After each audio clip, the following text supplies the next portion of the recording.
which mission is this? Is he in a mission to finish us ama mission yake ni gani? Okay, far from that, hii maandamano I think if we are going on 25th, I think hiyo ndo the next maandamano. I don't know whether tunaenda kesho ama kesho kutwa. Please tukue united, mtu asikae peke yake.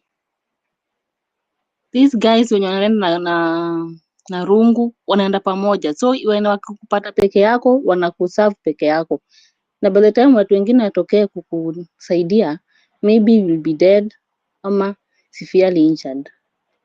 That's my 2 cents. Pia mic mtu mwingine. Thank you. Asante. I think hiyo swali ya next maandamano we can discuss when we are occupying State House next or what next will happen. So hiyo tu tutajibu tu hapa, so keep tuned, Angela. Thank you for your submissions as well. Thank you so much. Hannah Murugi, the mic is yours. Asante sana Wanjiro. I am speaking as an angry Kenyan kwa sababu leo tulitokea kwa street tukienda ku seek justice kwa Albert na ku protest against police brutality, but by the end of the day tumemaliza siku with another case of police brutality. Also, now it's high time that we as Kenyans that we come with another strategy of dealing with this issue na kudeal na hawa na hii gava, kwa sababu it's so unfortunate that a time like this last year we were in this space, tulikuwa kwa hizi space tukisema tutokee kwa street, tutokee kwa peaceful protest, tutokee na mask, tutoke tukiwa tumebeba firimbi, but 1 year later hakuna change imetoka, hakuna change tunaona. Now I think it's time sasa ikue an eye for an eye, because tukisema ati polisi ndo tutasema wakuwa wakitulinda, hapo hakuna vile inawezekana. Kama leo umeona the goons that were in town today, hawa watu walikuwa wamebeba marungu, they are not even afraid ya kuficha uso zao, walikuwa wana record live on camera na kusema vile wamelinda jiji. I know nyinyi wote mliona vile kulikuwa, and it's so sad kuona masatu taxes zenye unakujanga unaitishwa pesa hapo kwa hiyo shop yako, hiyo 300 nalipanga hapo kwa parking, instead iende ikutufanyie kazi, iende ifanye kazi yenye inafaa, hiyo pesa ndo inaenda kulipa goons. We have to know vile tutadili na hawa goons. And hii kesi ya leo yenye tumeona imehappen sahi, hii statement yenye NPS wametoa, tusikubali. Kesho tutokee, tujue huyu mtu ni huyu, tujue amepelekwa koti gani, na tusikubali hii story ishie, kwa sababu wakisema sijui kuna investigation inafanywa sijui nini, hiyo story itaishia hivyo. And tusisahau huyu mtu Ruto vile alisema like 2027 hata kubali kupatiana ati 2027 hata atoka. Msidhani ati atatoka hapo na vile ati tutasema tuongojee 2027 tuende pale kwa ballot. Hapana, huwezi toa dictator na vote. It's either now or never. Ni tujitolee sasa, na sasa tuseme hakuna kukaa kidogo, sijui tunakaa kidogo, sijui tunarudi street saa zenye kuna incident ingine imehappen. Ni sasa tuseme ni kufinish kumalo, kaende, tusitoke street. Yeah, thank you. Asante sana Hannah Murugi. Saizi ni kufinish kumaro. Tukigoja 2027 by the way, atafanya kininio. Atafanya Kim7 ama huyu Mama Samia, atabona namuita mama. Atafanya kama Samia, atashoot anybody else mwenye ako kwa opposition ama useme ni treasonous kama venye watu wa Uganda na Tanzania wanafanywa. So saa hizi we have to actually remove Ruto. Enough is enough. Thank you so much, Hannah. Aporos, the mic is yours. Nakumbukeni, I'm also giving you 3 to 5 minutes because I have to accept more than 40 requests that I have. So Aporos, the mic is yours. Thanks, Wejiro. I'll try and keep my mind very brief. I hope everyone can hear me. So most of what I'm going to mention is about 4 things. I think other people have touched on them, so they don't require elaboration. Actually, I could post them as questions. Who so far is still deluded that hashtags and emojis are going to remove, give root or some corrective therapy? We know that it's not just that he's not planning to hand over power. He thinks that we are wrong and he's right. He thinks that people getting shot in the head is community policing.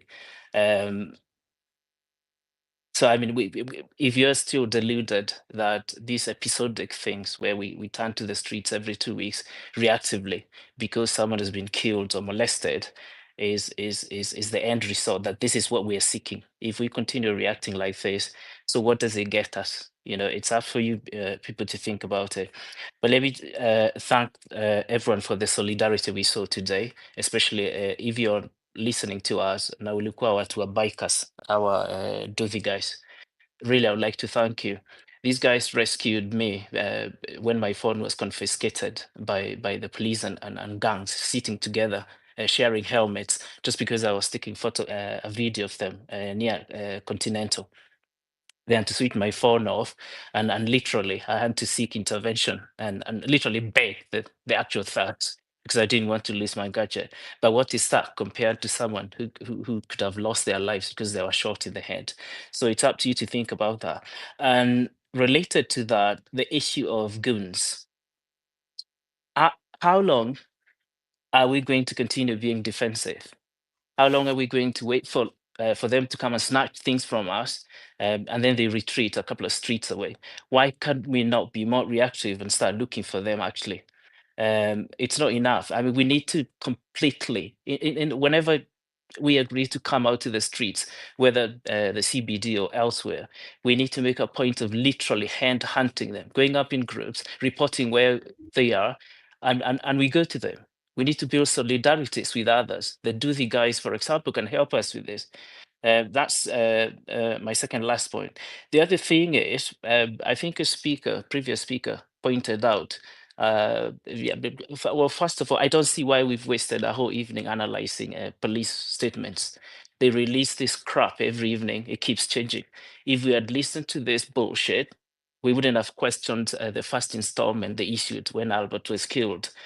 Or ask yourself, why are they not telling us the rank and name of this individual that they allegedly arrested? Okay. Also, what does arrest mean in Kenya? We literally don't even want these people arrested. We want them killed the same way they're killing.